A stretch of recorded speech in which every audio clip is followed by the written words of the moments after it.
Grabe, sa daming chika ni kumare, hindi ko namalayan naubos ko na pala yung isang platong bihon na good for two. Iba talagang nagagawa ng tsismis, nakakaganang kumain.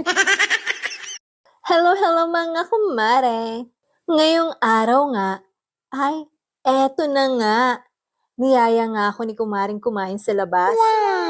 Kaya eto, after ko magtrabaho, dumiretso na ako sa meeting place namin. Dito nga kami magme-merienda sa Caramel. Di ko nga alam na meron pala ditong ganito. Dahil vlogger nga ako ngayon araw, sabi ko, i-video niya ako pagpasok na para bang ako magbabayad ng kakainin namin.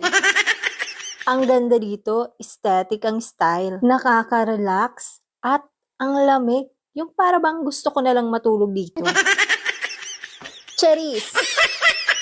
Naghanap na nga ako ng uupuan namin kasi naka-order na ako. Iniwanan ko na dyan siya sa cashier kasi siya naman ang magbabayad. Kasi treat niya daw ako.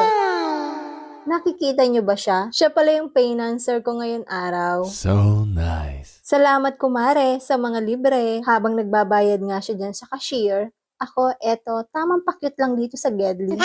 Tagal magbayad ni kumare, na-decline pa yata ang cards. Okay lang yan, maghugas na lang tayo ng plato mamaya.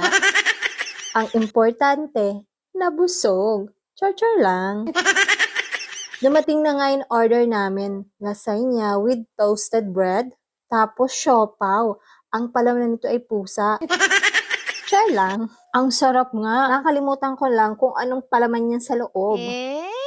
Ang sarap ng siopaw. Sa sobrang sarap, tininador ko na nga.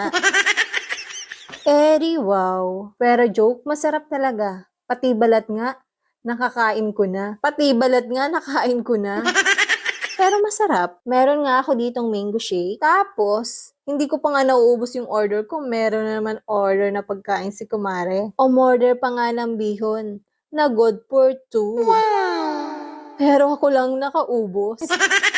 Nilagyan ko na nga ng kalamansi para mas sumarap. Alam nyo ba, ang daming chika ni kumare. Hindi ko tuloy namalayan na ubos ko na pala yung bihon.